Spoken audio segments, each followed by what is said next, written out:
Boa noite. Começamos mais um programa Centros aqui na sua TV Univates. Hoje vamos falar sobre o 4º Simpósio Internacional Diálogos na Contemporaneidade, logo após a abertura do programa.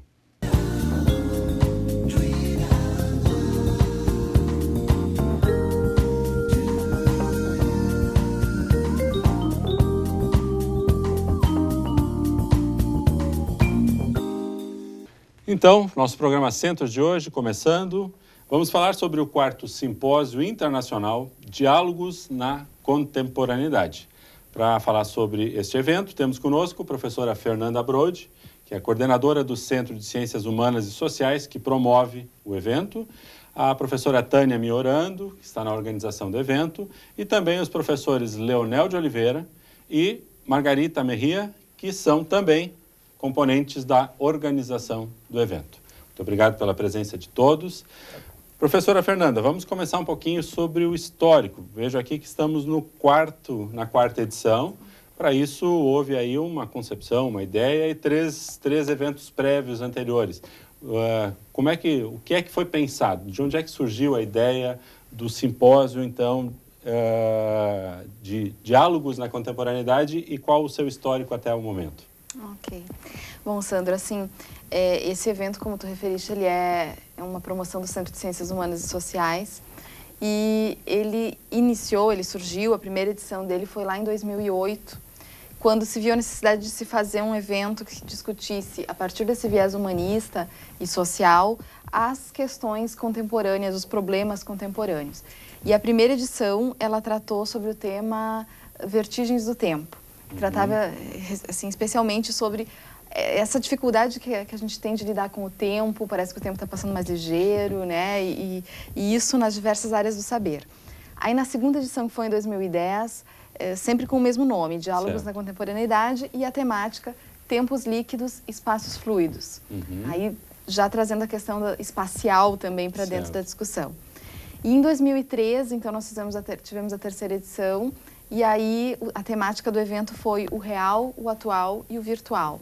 Bastante motivados também pela presença do nosso conferencista principal, que na época foi o Dr. Pierre Levy. Então agora... Que a TV Univates, inclusive, transmitiu ao vivo a palestra dele. Exatamente. E agora, esta quarta edição, então, a gente vem num crescente, e a ideia é discutir especificamente tecnologia, humanismo e sociedade. Essas interações entre a tecnologia, as pessoas, né? O que isso impacta na nossa vida, na nossa forma de educar, na nossa forma de comunicar, na nossa forma de fazer o nosso fazer jurídico, né? Nos nossos processos, enfim, nas diversas áreas que compõem os cursos do Centro de Ciências Humanas e Sociais. Por isso essa temática. Apesar de ser uma promoção do curso de Ciências Humanas e Sociais, acho que o desafio da contemporaneidade é um problema comum a qualquer área de formação, né? Sim. Quer dizer, essa certa pressão que a gente sofre hoje, essa angústia, ela é da humanidade hoje, né? De qualquer profissional.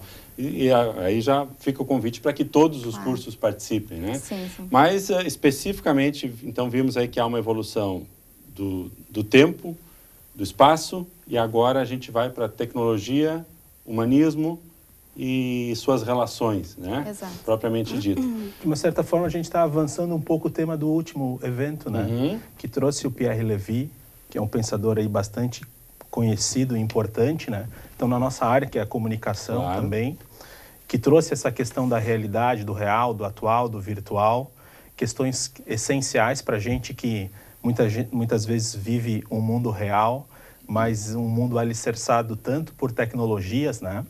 E eu acho que a ideia do evento desse ano vem complementar e ampliar o que o Pierre Levy e o que a gente discutiu no último evento, né? Certo. Então, pela própria características dos convidados, né? Ampliar essa discussão da relação do homem e a máquina, do homem e o fazer robotizado, né? Do homem e o seu contexto, que tem a ver com o tempo, que tem a ver com o espaço, e a redefinição, reorganização dos tempos e dos espaços promovidas por uma mediação diferenciada, né? Certo. Acho que, como a Fernanda pôde referenciar, trabalhando com o tempo, trabalhando com o espaço, depois trazendo a questão do Pierre Levy e a cibercultura. A gente está, talvez, agora, nesse momento, fechando um primeiro grande momento do evento, em que essas questões ficam claras que elas estão completamente interligadas, e a gente vai poder ampliar essa discussão com outros pensadores importantes no evento desse ano. Perfeito. Na sequência, a gente vai passar pela programação propriamente dita e a gente pode dar um aporte.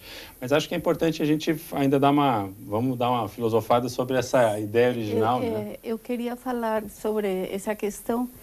Uma das questões que eu percebo, bom, eu só participei do evento anterior e deste, que a partir que a gente está percebendo como a diluição de fronteiras entre ciência, tecnologia e humanismo. A gente vê que agora essa questão do humano, da tecnologia e da ciência estão totalmente diluídas, tanto na vivência cotidiana de nós com a tecnologia, quanto no campo científico. Por isso, acho que este evento nos chama a atenção não só para as áreas das ciências humanas e sociais, mas para diferentes áreas, porque uma das propostas e do que se vê na ciência contemporânea é isso, que não existem mais fronteiras, essa interdisciplinaridade é cada vez mais forte, e eu acho que a filosofia do evento está chamando isso, ou seja, romper com as fronteiras do conhecimento. Vamos pensar um conhecimento onde esteja diluída a relação entre ciência, tecnologia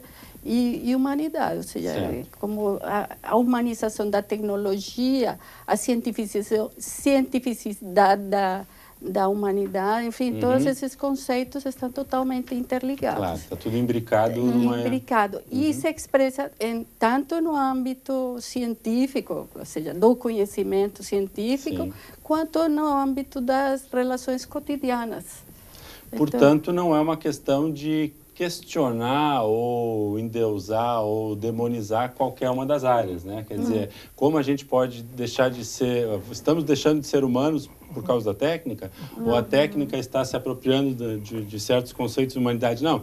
A ideia é a gente entender o que é que o processo está nos trazendo como desafios comuns. E na área de humanas, nós estamos cada vez mais nos apropriando de tecnologias, assim como a tecnologia cada vez mais precisa entender o processo humano e aí acompanhar isso, né? Entender, participar. Como é que fica a visão de vocês disso tudo? Eu acho que um evento como esse tem a função inicial de trazer o debate. Tá? Evidentemente que o nível de esclarecimento das pessoas e o lugar de onde cada uma delas se põe e o lugar onde cada uma delas fala vai imediatamente após dar a ela condições de ter as suas posições pessoais, né? Aqui nesse ambiente, esse ambiente ele é muito marcado, né? A gente que é da comunicação sabe bem como se classifica isso no momento em que existem amigos da técnica, inimigos da técnica, e tem aquele pensamento um pouco mais relativista com relação à técnica e que entende ela muitas vezes até como algo neutro, em que as pessoas é que vão usar a técnica e a partir daí ela vai ter algum valor. Entrar nessa seara de discussão, a gente poderia fazer um novo programa Centros e trabalhar com isso só especificamente. E talvez um novo simpósio. E um novo simpósio. Mas vamos ver nesse evento pensadores que estão nos dois lados da fronteira. Tá?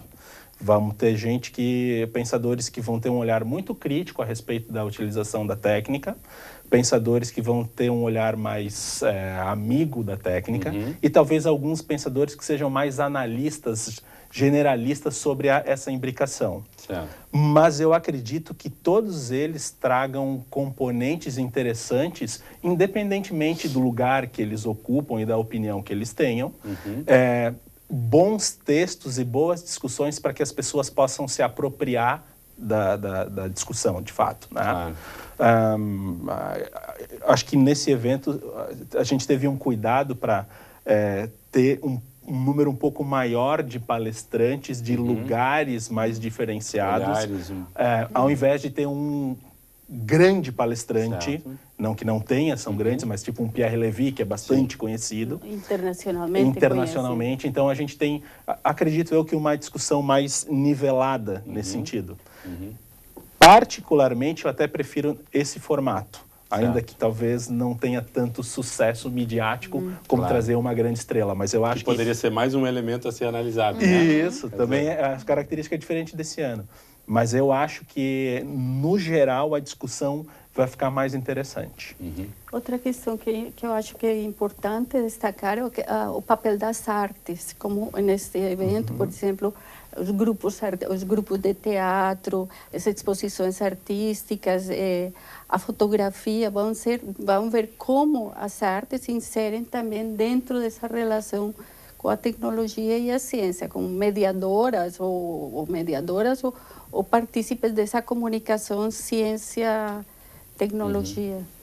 Acho que essa questão das artes também vai ser focada, porque vamos ter, Tânia, grupos artísticos. Sim, vamos ter um grupo de teatro de Santa Maria, o Saca-Rolhas, Sim. que vem desde os momentos de abertura até o final da primeira noite da grande palestra. Certo. E teremos também um grupo de danças que vem para todos assistirem, todos os participantes, a graduação toda, e é justamente ver assim esse espaço para sair dessa dureza de se pensar o científico, o tecnológico, mas todo ele envolvido com a arte, onde se humaniza, onde se vê essa necessidade ou não, onde quebra essa dureza. Por isso a gente procurou vários momentos de artes também, com livros, com outros momentos artísticos. Perfeito.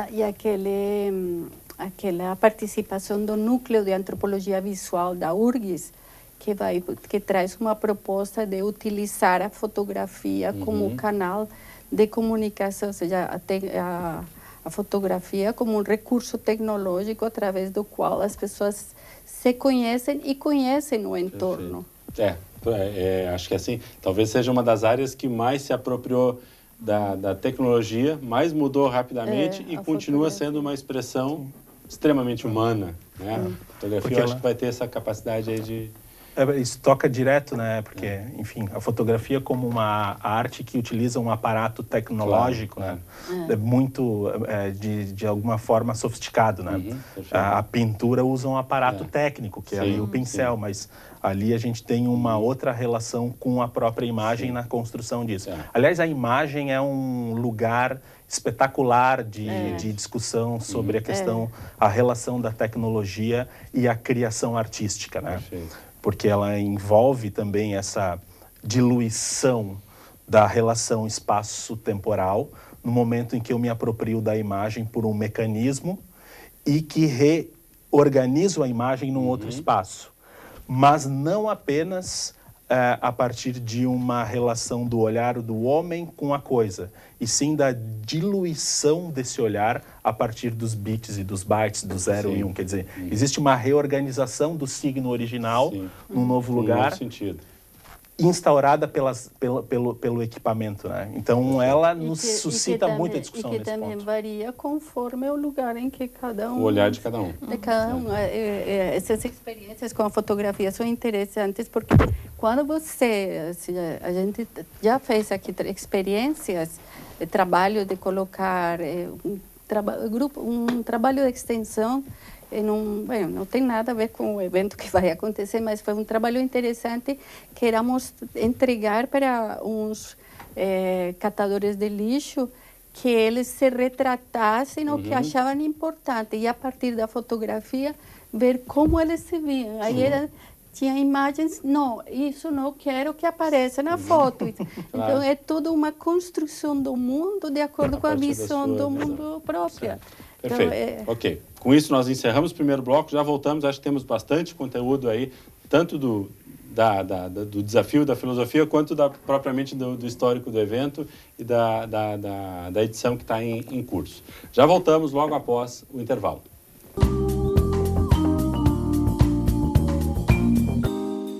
Segundo bloco do nosso programa Centros de hoje, então, falando sobre o 4º Simpósio Internacional Diálogos na Contemporaneidade.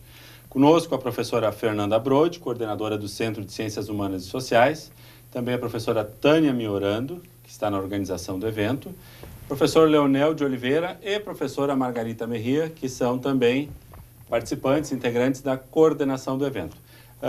Professora Fernanda, o evento ele é promovido então pelo Centro de Ciências Humanas e da Saúde, Humanas e Sociais, né? Óbvio, Humanas e Sociais. E quais são os cursos e como é que fica isso dentro da proposta das semanas acadêmicas específicas, né?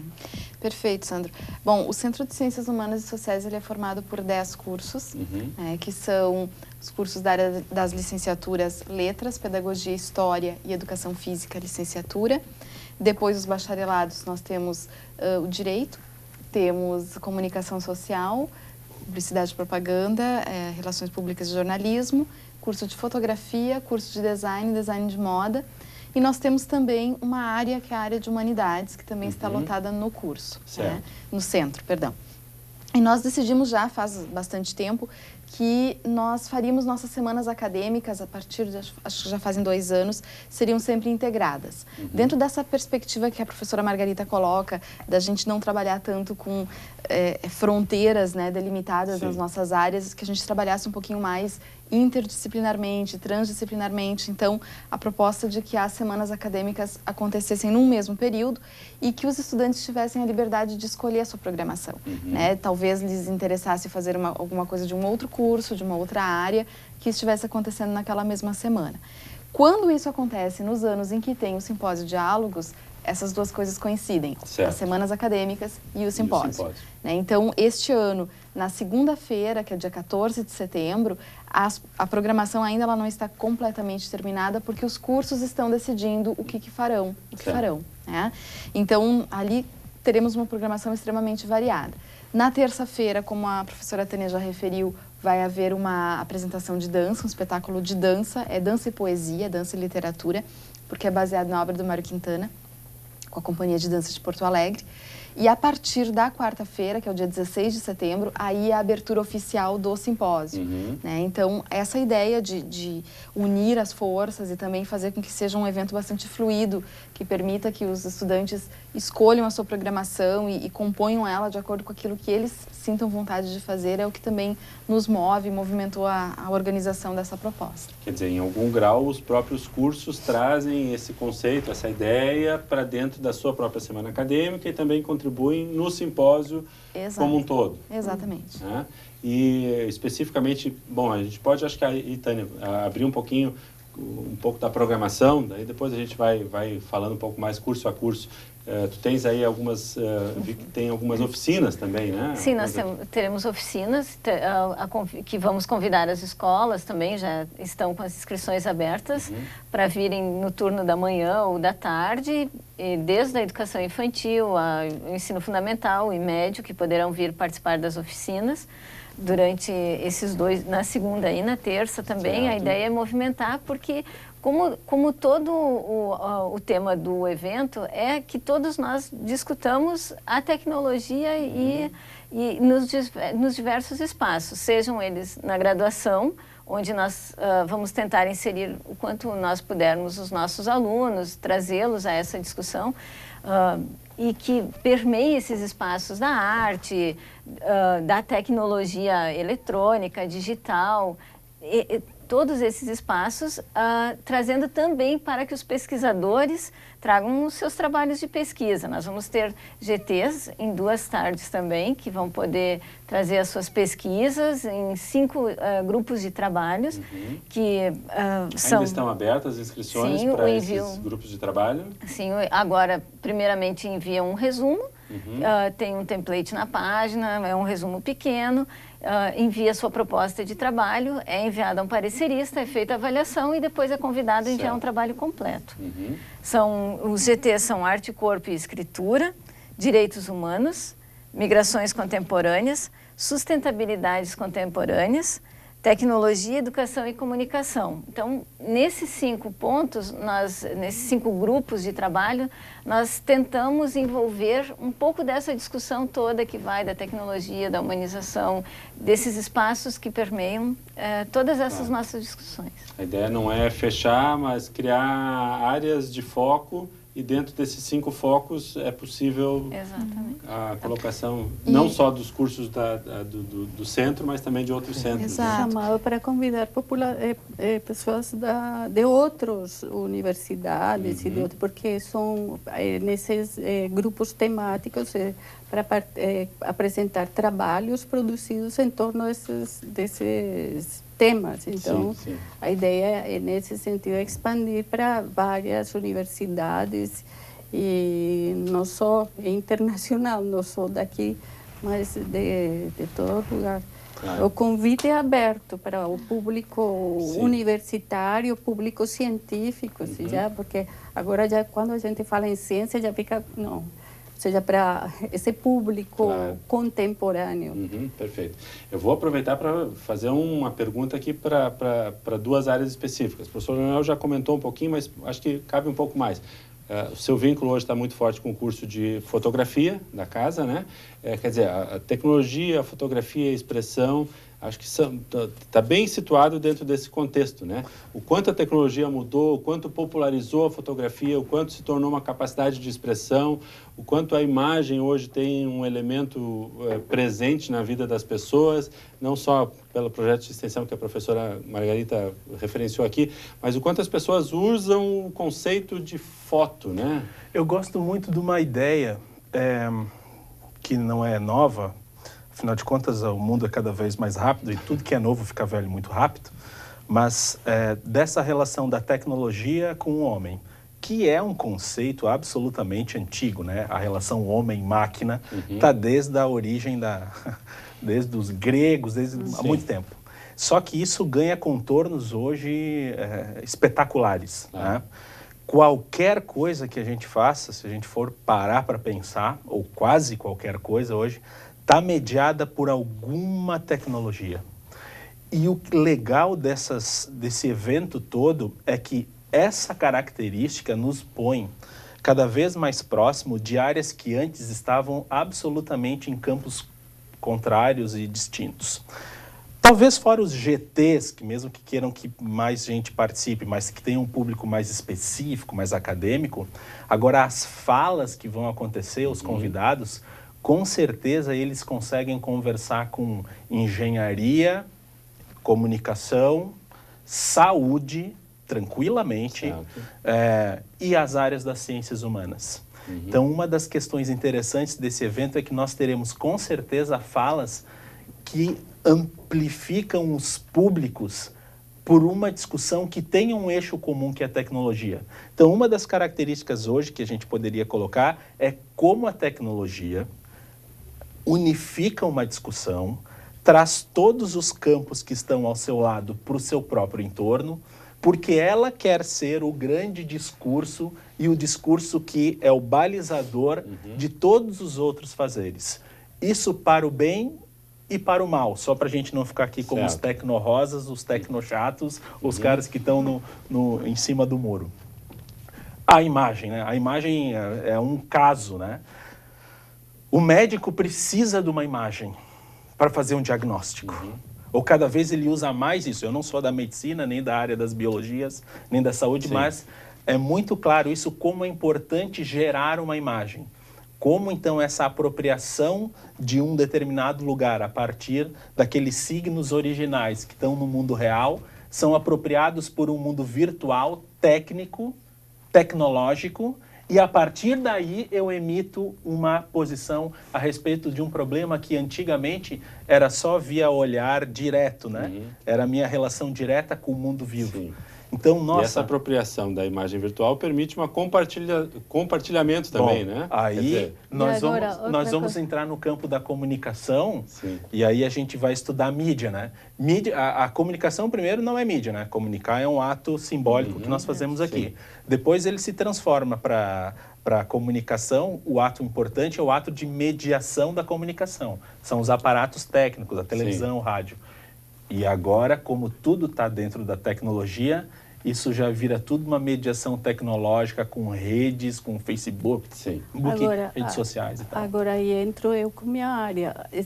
Entra a imagem, não, imagens, porque aí os significados de todas essas imagens produzidas com a tecnologia mudam, ou seja, Claro. é a multiplicidade de imagens. Você vê que as pessoas que participam dos meios de comunicação virtual, sempre a leitura ou a interpretação são múltiplas, ou seja, eu acho que isso é o rico da imagem, que você dá para você produz uma imagem que o outro interpreta de milhares de formas. Então, eu acho que a riqueza também está nisso, isso que você fala e no olhar o outro, como você comunica alguma coisa, mas o significado daquilo que você pretende, muitas vezes o outro recebe de outro jeito. Então, esse é um exemplo, eu acho legal. A antropologia, bom, a tecnologia, de uma certa forma, é essa mediação que invade campos que antes, a princípio, pareciam muito distantes e que agora eles se colocam mais próximos. Muito provavelmente, esses campos eles não estavam em lugares distantes. É que isso fica muito evidente agora. Essa é uma questão que eu acho interessante. E um outro ponto que eu acho, assim, fantástico dessa discussão toda, que também é uma discussão antiga, mas que agora ganham novos contornos, é a relação do corpo do homem, dessa montanha de carne e osso, com o outro, com a tecnologia permeando esse processo e mais. Num mundo cheio de próteses, tá? De que forma esse mundo inorgânico, os objetos, as coisas, que antes eram algo completamente distante do corpo humano, como esses caras... A gente pode começar pela prótese do silicone. Ela é estética, ela é bonita, a pessoa se sente bem, gosta de fazer. Mas incorpora e... Incorpora. Agora, isso ganha contornos espetaculares hoje. Com próteses...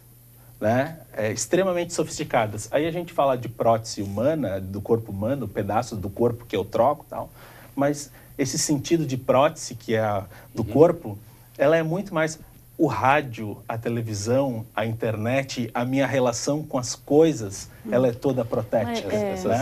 Então, a internet das coisas, né? Quer dizer, as coisas se transformaram... Essas extensões estão substituindo e se posicionando... E elas se posicionam de forma direta com o próprio corpo. O mundo orgânico se relaciona com o mundo orgânico, inorgânico, como nunca antes se viu. O homem e a máquina chegam num limite em que a gente não sabe mais o que é homem e o que é máquina. Só um instantinho. Vamos para o intervalo, porque senão a gente vai perder ali. Só um pouquinho, professora. A gente volta para o terceiro bloco por aí mesmo, mas com essa provocação aí do orgânico e inorgânico. E depois eu quero ouvir um pouquinho a professora Fernanda sobre como a tecnologia também interferiu a área do direito.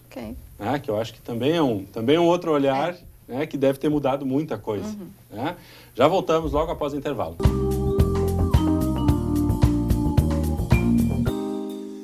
Terceiro bloco, então, do nosso programa Centros, falando sobre o 4º Simpósio Internacional Diálogos da Contemporaneidade.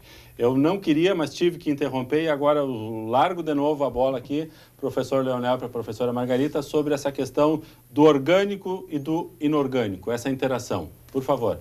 Não, eu queria falar, a partir do que está falando o Leonel, que essa questão da relação do homem com as coisas, que seria o inorgânico, os objetos, é uma questão que a antropologia aborda há muito tempo, e essa ideia de como as pessoas humanizam os objetos. Agora é a tecnologia, o objeto que está em discussão, mas as pessoas humanizam. A gente fez aqui no curso de comunicação com os alunos com os alunos de design, um estudo sobre o significado do Fusca para os donos do Fusca, ou seja, o Fusca não é um veículo ou seja, não é usado como um veículo de tecnologia, de transporte.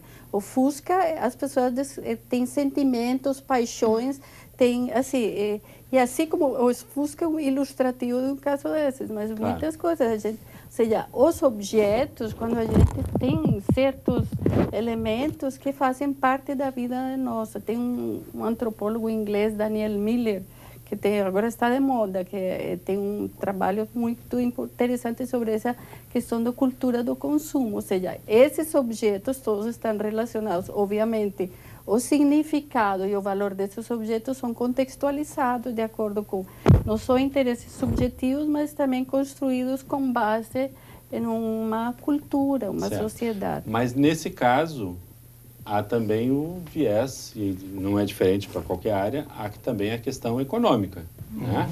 A partir desse momento, a tecnologia passa a ter uma representatividade do prazer, da realização, do afetivo, e entra no nosso circuito econômico. Né? Passa a ter um valor de troca, o consumo, a substituição. A tecnologia em si, ela não sobreviveria sem um motor. E, aliás, nada, né? Talvez mais do que qualquer outra área, ela precisa de uma... A cultura do consumo, explorando sempre a gente... Aquilo que falou a Leonela antes, tudo é velho o dia depois. Mas é interessante observar nesse contexto, que também colocou a professora Margarita, de que, historicamente, nós somos compostos por um imaginário. O imaginário, ele é histórico, né? E como hoje, essa talvez seja uma das discussões que está no contexto do nosso simpósio, como hoje a gente colocou a tecnologia como no nosso imaginário e como ela se transforma naquele lugar onde a gente consegue depositar as nossas expectativas, como a gente deposita na tecnologia os nossos interesses, a nossa possibilidade de fantasia. Acho que o homem, ao longo do tempo, ele sempre criou as suas fantasias dos lugares que seriam, né, do mito, da religião, enfim, tudo isso está num contexto sócio-histórico e no seu imaginário como o lugar da minha salvação, o lugar da minha alegria, como eu vou depositar a minha realização. E como a tecnologia ocupa hoje esse lugar, que já foi de outras coisas. Tá?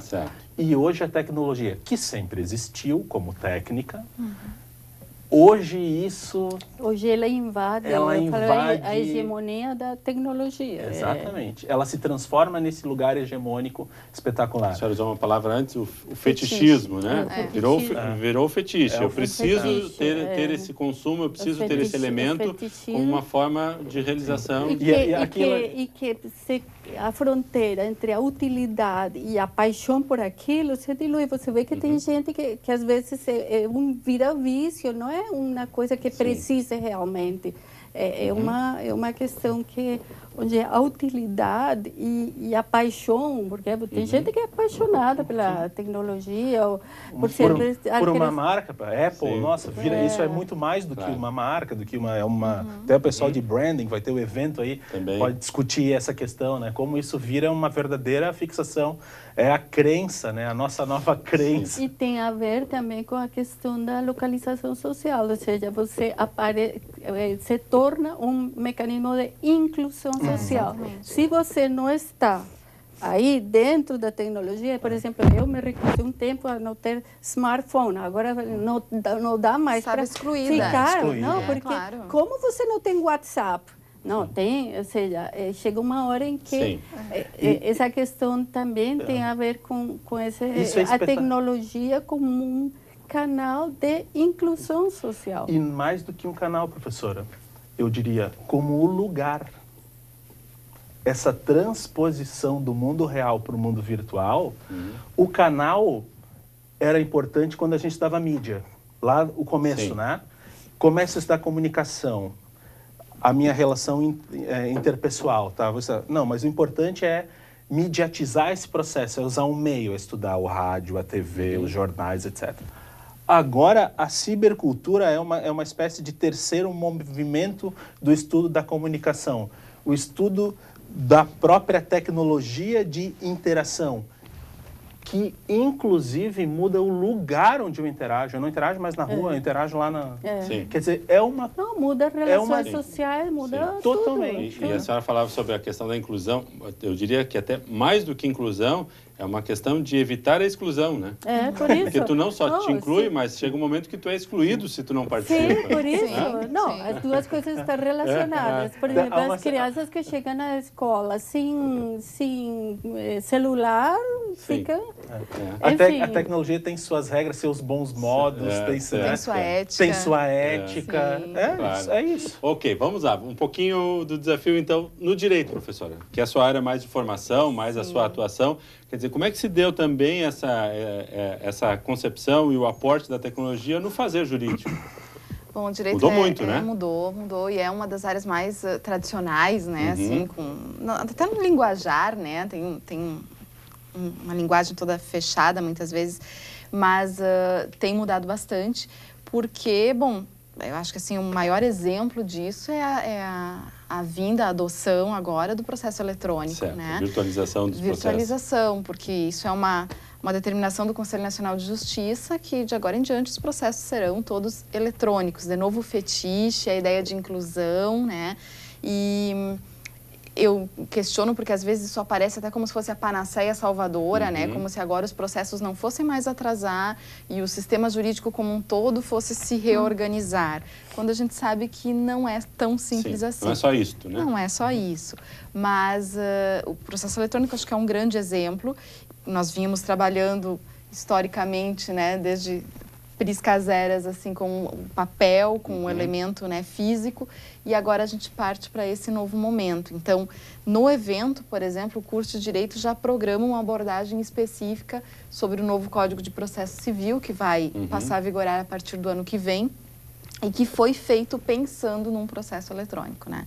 E a gente vai contar também com a presença de um palestrante internacional, que é o professor Álvaro Sanches, da Universidade de Sevilha, e o Álvaro trabalha com relações de trabalho e novas tecnologias, a parte do direito do trabalho, quanto que isso impacta na nossa vida, o home office, o teletrabalho, o coworking, coisas que até então o próprio direito não previa como organizar isso e agora já estão acontecendo. Perfeito. Então também tem essas implicações, né? Então, de todas as formas, seja nas nossas relações de trabalho, seja nos nossos processos, né?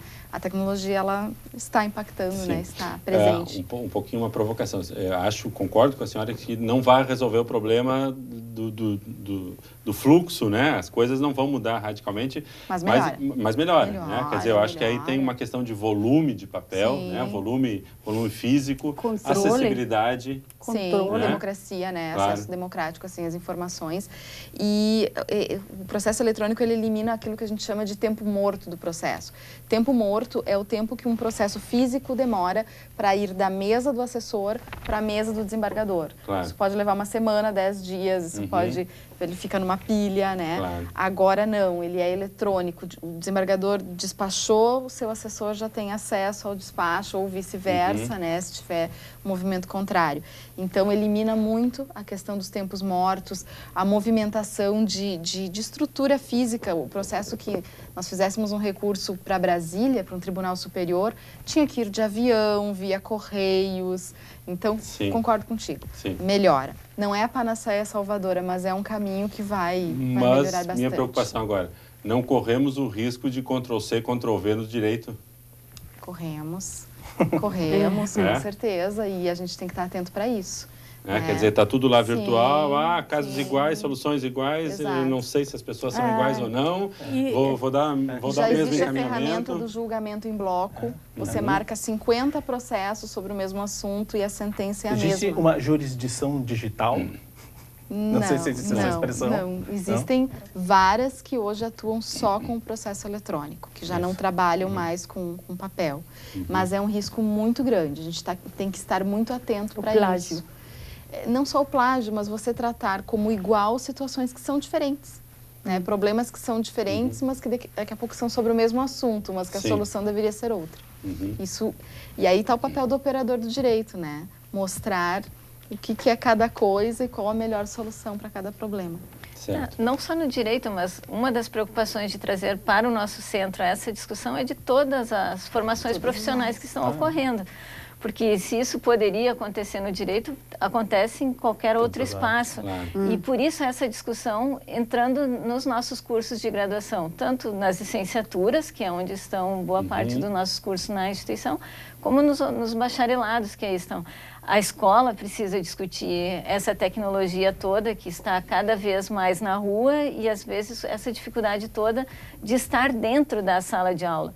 Algumas escolas com melhores condições acessam, têm bons equipamentos eletrônicos e outras ainda com uma internet muito precária. Aí é que eu falo aparelhos. Que nesse processo se vê as desigualdades, porque o acesso à tecnologia, ou seja, quem tem acesso a esses materiais, ou quem tem o poder sobre a tecnologia, porque eu acho que dentro dessa questão tecnológica existem poderes, ou seja, quem tem o poder é quem tem melhores recursos para operar, então para decidir o que vai adiante e o que não vai. Acho que nessa questão da tecnologia também a gente pode pensar em relações de poder. Relações de poder que estão subjacentes e que a tecnologia é utilizada, ou seja, quem tem recursos tecnológicos dos mais sofisticados consegue atingir, conseguir certos níveis de informação, certo controle sobre o outro que não tem. Eu acho que se torna uma ferramenta para de dominação também, de relações de poder. Ótimo, ok. Encerramos nosso terceiro bloco. Na sequência, acho que podemos começar um pouquinho por aí a tecnologia nas licenciaturas. Na educação. Acho que na educação, acho que é um bom desafio. E aí a gente passa a programação propriamente dita aí do evento com os palestrantes, alguma coisa que vocês tenham determinado. Já voltamos logo após o intervalo.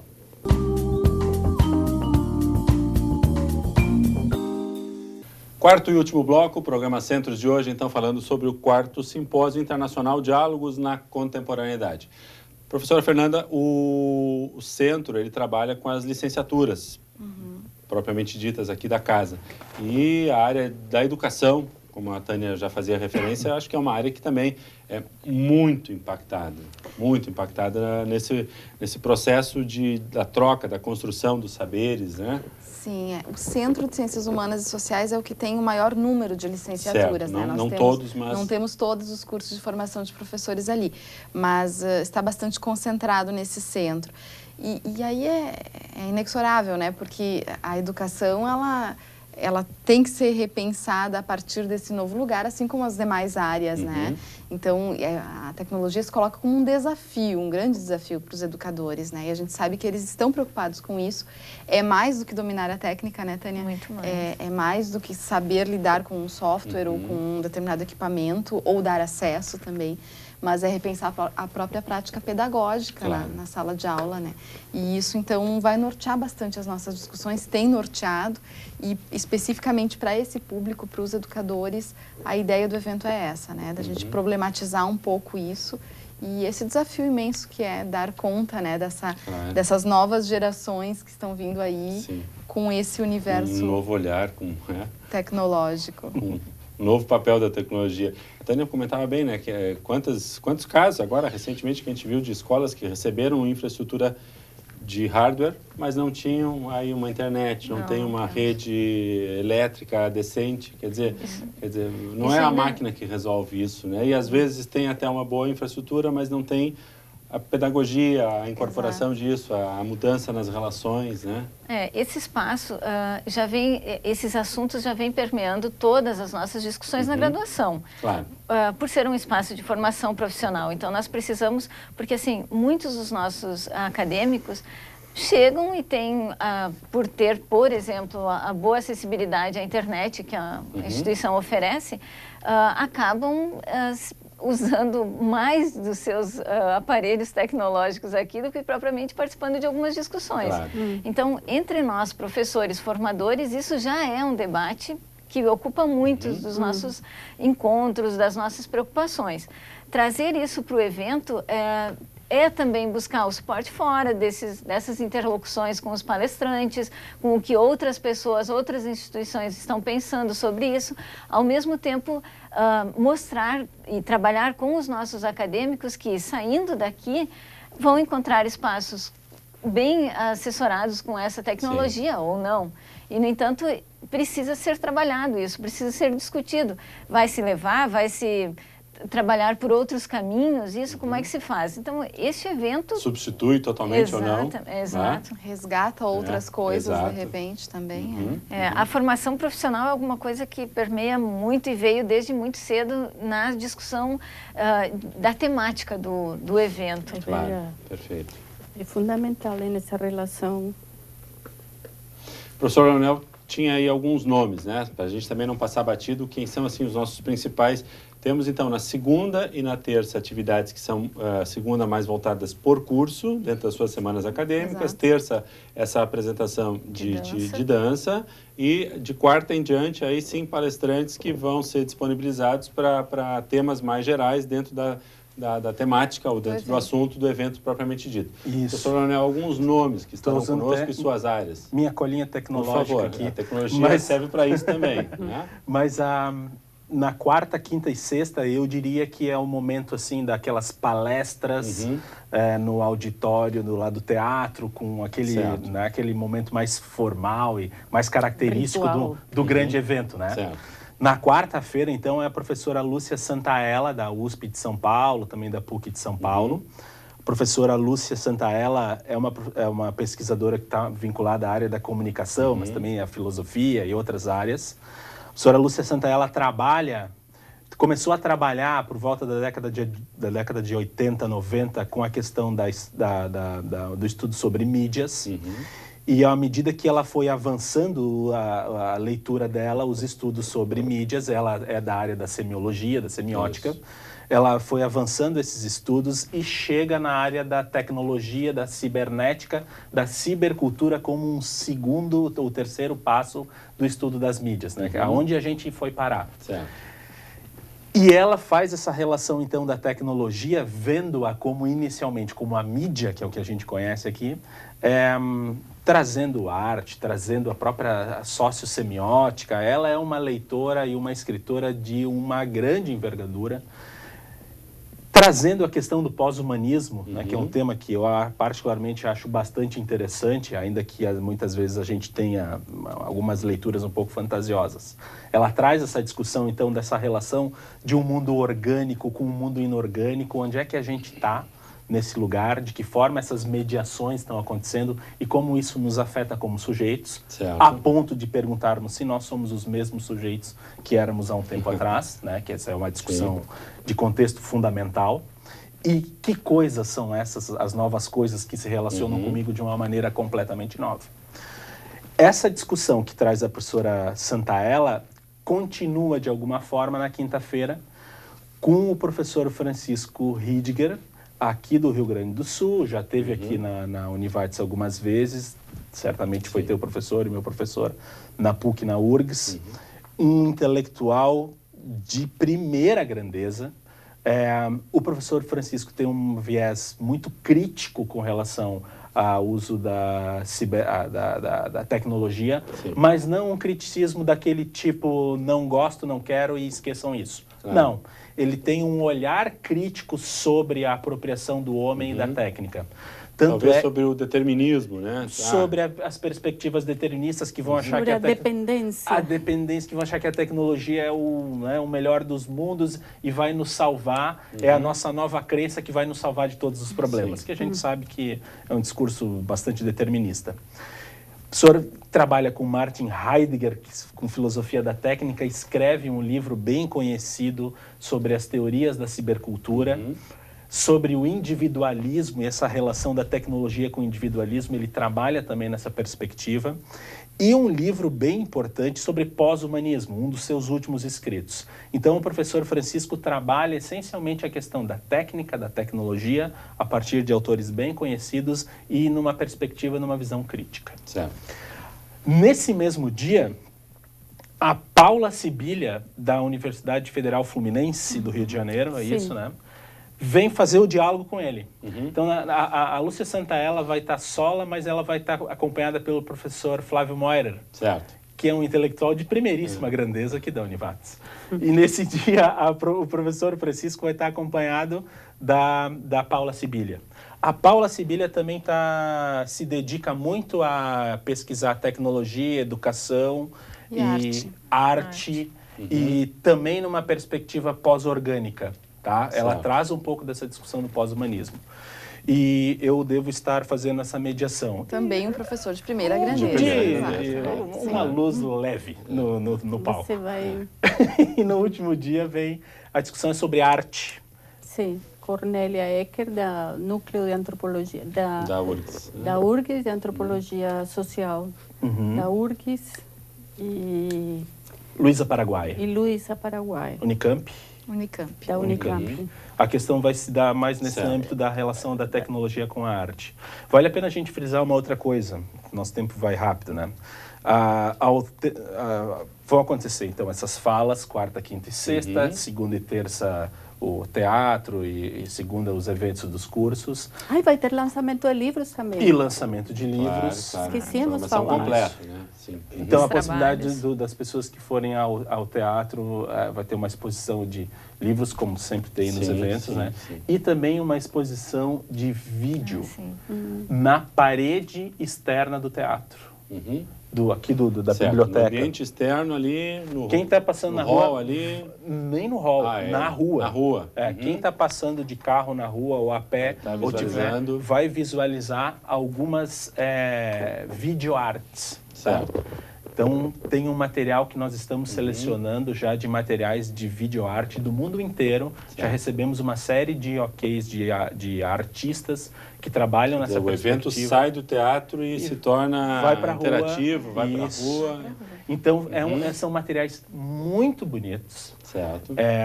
Que o público sempre antes, a partir das 18h30, quem estiver circulando por ali vai poder assistir aquele material, imagina, naquela tela gigantesca que é a parede do teatro e da biblioteca. Então, a gente vai estar chamando o público também a partir de materiais que são realmente fantásticos, feito por artistas e por criadores do mundo inteiro. Datas disso, então, Tânia, tinhas aí qual é aquela semana? Da semana até o dia 14. Começa em 14. 14 a 18 de setembro. 14 a 18 de setembro. As inscrições estão abertas. Estão abertas para envio de resumos e trabalhos completos. E também para assistência, para participação. Exatamente, para público em geral. No site da Univates, eventos, é isso? Univates.br/eventos. E mais informações sobre o evento Univates/Diálogos. Isso. Certo. Então a página está bem informada, né? O convite também, Sandro, para o pessoal curtir a nossa fanpage, claro. fanpage do evento. Certo. Ali a gente quase que diariamente coloca informações sobre quem vem, sobre trabalhos do pessoal que virá palestrar. Alimentando a temática. Isso, é algo mais rápido também, né, de atualizar. Mais interativo. Fica o convite, né, Facebook é Diálogos Univates. Ótimo. Excelente, muito bom. Acho que temos aí um tema que não se esgota, pelo contrário, mas que nos invade. Né? Muito obrigado pela presença de todos. Vamos ter um grande evento, estaremos lá com certeza. E agradecemos também a você que nos acompanhou no programa Centros de hoje. E na próxima semana voltamos com um novo tema aqui no programa Centros, na TV Univates. Boa noite.